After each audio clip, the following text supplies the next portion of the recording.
전 세계 인구의 0.2%밖에 되지 않는 유태인이 세계의 부와 권력을 지배할 수 있게 된 비결은 무엇일까요? 유태인이 똑똑하다는 대중적인 믿음은 언제부턴가 이어져 왔습니다. 이건 여러 주요 분야의 선두에 그들의 숫자가 많다는 통계에 기반할까요? 인류사에 큰 업적을 남긴 수많은 사람들 중에 유태인이 아닌 사람이 더 많지 않을까요? 그 누구도 스티븐 호킹을 가리켜 천재 기독교인 과학자라고 하지 않죠. 하지만 우린 이런 얘기를 많이 들어봤을 거예요. 누구누구도 유태인이잖아라고. 유태인들에게 정말로 특별한 점이 있을까요? 먼저 유태인들이 다른 민족과 다른 점이 무엇일까에 대해 생각해 봅니다. 그들은 하느님을 발명했죠. 다른 민족에게도 신은 있었어요. 다른 점은 그들이 믿는 신은 구체적으로 보여지고 어떤 역할이나 기능을 담당했죠. 하지만 하느님은 매우 추상적이었어요. 유태인들은 추상적인 것을 강력하게 믿었고 그러려면 상상력이 필요했습니다. 상상력은 경험하지 않은 현상이나 사물에 대하여 마음속으로 그려보는 힘이죠. 하지만 거기에 그치지 않고 마음속으로 그려진 것을 현실로 가져와 없는 것을 만들어내게 되죠. 인스턴트 시대에 무엇을 상상하시나요? 책보다 영화나 드라마를, 그보단 유튜브를, 더 나아가 틱톡, 쇼츠 같은 컨텐츠를 빠르게 소비하는 시대에 당신의 상상력은 얼만큼 남아있나요? 똑같은 내용을 동영상, 오디오, 글로 만들어 실험자에게 보고 듣고 읽게 했을 때 전전두엽의 활성화 정도는 확연히 다릅니다. 유태인들은 상상했고 그것을 현실로 가져왔습니다. 내 꿈은 현실이 되었어요. 누군가는 말하겠죠. 또 진부한 피그말리온 효과 같은 것을 말하는 거냐고. 긍정적인 기대와 바람, 꿈이 현실이 되냐고. 그럼 현실이란 것은 무엇입니까? 눈앞에 보이는 어떤 것인가요? 빛이 눈으로 들어와 안구 뒤쪽을 자극해 전기적 화학 반응을 일으키고 뇌 후반부로 이동합니다. 이때 눈이 받아들인 정보는 2차원의 정보죠. 뇌는 그 정보를 해석해 3차원의 것으로 상상하여 그려냅니다. 그게 우리가 눈앞에 어떤 것을 본다고 생각하는 현실이죠.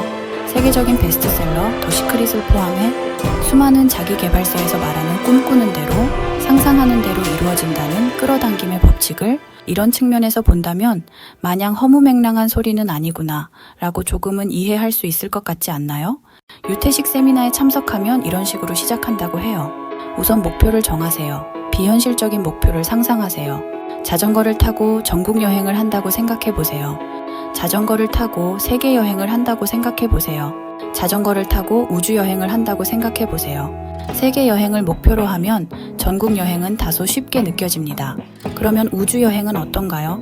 비현실적인 목표를 설정한다는 것의 진정한 의미는 목표가 삶의 방식, 방향, 태도를 획기적으로 변화시킨다는 것입니다. 라고요. 어느 날 늘 퇴근하던 길에서 편의점을 발견했어요. 그리고 새로 생겼냐고 물어봤죠. 5년 전부터 있었다고 하더군요. 익숙함과 편안함이 보고도 보지 못하는 것을 만들어낸 것이죠. 유태인들은 정착하지 못했어요. 늘 떠날 준비가 되어 있었죠. 늘 새로운 것을 받아들여야 했죠. 그게 그들의 상상력에 꽤 도움이 되었을 거예요. 우리의 갇힌 쥐와 떠돌이쥐의 뇌 사이에는 지능면에서 큰 차이가 있었다고 합니다. 어떤 일이 잘 안 풀리시나요? 새로운 일을 하고 싶으신가요? 창조적인 일을 하시나요? 떠나야 합니다. 해외든 국내든 가깝든 멀든 중요하지 않아요. 익숙한 곳을 떠나 새로운 곳을 경험한다는 게 중요하죠. 정착하지 않아도 여행을 가는 것도 좋은 방법이 될 거예요. 유태인들이 정착하지 못했던 것은 또 다른 면에서 그들에게 도움이 되었을 거예요. 바로 교육이죠. 그들은 물려줄 게 많지 않았어요. 그래서 지식과 지혜를 물려주기로 했죠. 유태인들에게 무엇보다 우선시 되었던 것은 교육이었어요. 신성시되는 율법도 그대로 받아들이지 않았어요. 탈무드에 쓰여 있다고 그대로 믿지 않았죠. 끊임없이 질문하고 대답했습니다. 모르는 것을 알기 위해 질문하고 아는 것을 대답하는 것이 아니었죠. 질문과 대답의 토론 방식은 질문하기 위해 알게 되었고, 질문을 받으며 알게 되었고, 대답하기 위해 알게 되었고, 대답을 받고 알게 되었죠. 그러니 어떤 사소한 의문도 질문하게 되었고 어떤 사소한 질문도 대답하려 했습니다. 그게 그들의 교육 방식이었어요. 유태인들은 랍비를 모방하고 복제 수준으로까지 따라하려고 했어요. 물론 그들도 절대적인 믿음을 가지거나 어떤 말에도 아멘을 외치지 않도록 조심해야 했죠. 우리는 성공하는 방법을 이미 알고 있잖아요. 성공한 사람을 그대로 따라하면 된다는 것을요. 그리고 그게 그렇게나 힘든 일이라는 것을요. 유태인에게 랍비는 영감을 주는 사람이었어요. 배우고 모방하고 믿었어요. 자신도 랍비처럼 될 수 있다고 믿었죠. 가장 중요한 건 믿는 거였어요. 방법과 수단은 그렇게 될 수 있다는 믿음만큼 중요한 요소는 아니었죠. 유태인들에게 기록은 그렇게 중요한 것은 아니었어요. 정착하지 못한 그들에게는 기록이란 것도 언제든 사라질 수 있는 것처럼 느껴졌겠죠. 그래서 기억하려 애썼습니다.